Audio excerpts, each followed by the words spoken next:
आता मी जानेवारीमध्ये डिपॉझिट करतो तर तुम्हाला ते पैशाची जी अडचण येणार आहे, तो जो तुमचा प्रश्न होता की जर तुम्हाला तारण नाही करायचं आहे तर तुम्ही मार्च विकलेला कॉन्ट्रॅक्टसाठी मार्चमध्ये पण प्रोसेस करू शकता, म्हणजे बेस मार्चमध्ये पण बनवू शकता. आत्ताच गरज नाही की तुम्ही जानेवारीमध्ये बेस बनवा आणि डिपॉझिट करून द्या. तुम्ही मार्चमध्ये बनवून 10 दिवसाची जी प्रोसेस आहे तेवढ्या वेळात बनवून डिपॉझिट करून द्या.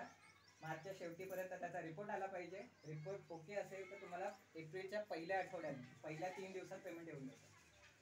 म्हणजे जे तारणचं जर नको असेल आणि पैसे लगेच हवे असतील तर हे 10-12 दिवसातही येऊ शकतं. म्हणजे 8 दिवस तर ऑलरेडी तुम्ही जिनिंगसोबत करतातच. म्हणजे नाही, आपल्या जानेवारी नंतर सहजा भाव वाढत असतात की नाही.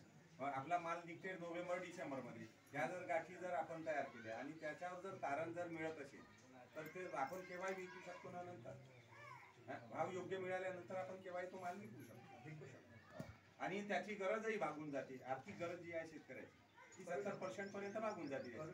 आणि ह्याच्यात दुसरं पण आहे की त्यांनी जे सांगितलं की डिलिव्हरी न जाता तुम्ही सेटलही करू शकता. की आता तुम्ही मार्च विकलेला आहे, आज आपण 13 जानेवारीच्या 13 तारखेला आहोत.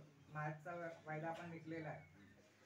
55,500चे भाव दिसत आहेत. 55,500 मध्ये आपण 100 गाठी विकून दिलेल्या आहेत. प्रतिखंडीच्या भावांसाठी प्रतिखंडी 100 बेसचा व्यापार होणार आहे. तिथे जो व्यापार होईल एक खांडीचा नाही, डिलिव्हरी 100 खांडीची होईल. तुम्ही व्यापार करताना एका खांडीच्या हिशोबाने येणार ते 48 खांडीचा व्यापार होतो.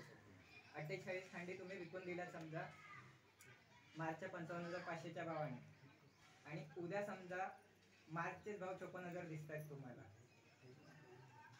तुम्हाला ते 1,500 रुपयाचा प्रॉफिट मिळणार आहे. 1,500 तुमच्या अकाउंटला जमा होत आहेत ना, कारण कमी झाले भाव. तुम्ही 55,500 मध्ये विकले, 54,000चे भाव झाले, 1,500 रुपये तुमच्या अकाउंटला जमा झाले. 56,000 झाले तर तुम्हाला पैसे द्यावे लागतील, कारण भाव वाढलेला आहे त्याच्यापेक्षा जास्त. हे डिलिव्हरीच्या वेळी वगैरे सर्व गोष्टी, म्हणजे पेमेंटच्या वेळी तर तुम्हाला काही हे पूर्ण सिक्युअर आहे की तुम्हाला 55,500च्या हिशोबाने येणार आहे. सेटलमेंट करताना ज्या अडचणी येतील त्या गोष्टीबद्दल सांगतोय की सेटलमेंट करताना जर भाव कमी असतील तर तुम्हाला पैसे मिळतील, पण भाव जर जास्त असतील तर तुम्हाला पैसे द्यावे पण लागतील.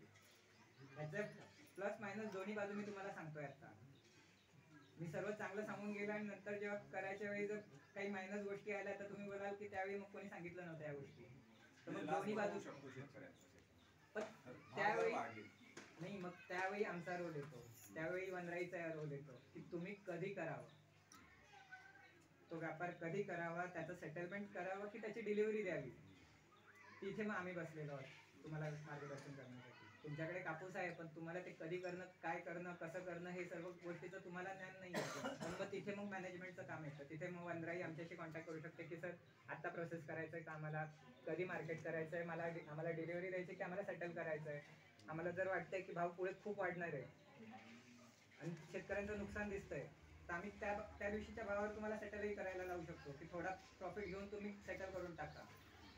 आणि असं दिसतंय की आता 56-57 रुपये झाले तुमच्या. 57,000 ओपन मार्केटमध्ये मिळतात, तुम्ही 55,500 मध्ये दिले तर आम्ही तुम्हाला ओपन मार्केटमध्ये विकायला सांगू ना. तुमचं नुकसान करू देऊ का आम्ही? 57,000 मध्ये तिथे विकून द्या आणि इथे सेटल करून टाका तुम्ही लॉट. त्या दिवशीचे जे भाव आहे 55,500चे भाव असतील किंवा 55,400चे भाव असतील त्या भावात सेटल करून द्या आणि तिकडे 57,000ची डिलिव्हरी फिजिकल मार्केट म्हणजे ज्या स्पिनिंग वाले त्यांना देऊन द्या ती डिलिव्हरी. म्हणजे तो एक ओपन मार्केटचा सोर्सही तुम्हाला ओपन होऊन जातो. त्यावेळी एक्सचेंजवर तुम्ही एक सिक्युरिटी करून ठेवली आहे की मला 55,500च्या पेक्षा कमी भाव मिळणार नाही, पण वाटतंय की 55,500च्या वर जात आहे मार्केट पुढे जाऊन त्यावेळी, तर तुम्ही हा डिसिजनही करू शकता. पण ही डिसिजन घ्यायसाठी तुम्हाला 25 मार्चची जर कॉन्ट्रॅक्ट असेल तर 25 मार्चच्या अगोदर तुम्हाला हे करावं लागणार आहे डिसिजन की आम्हाला ठेवायचं, डिलिव्हरी द्यायची आहे की आम्हाला सेटल करायचं. 25 मार्च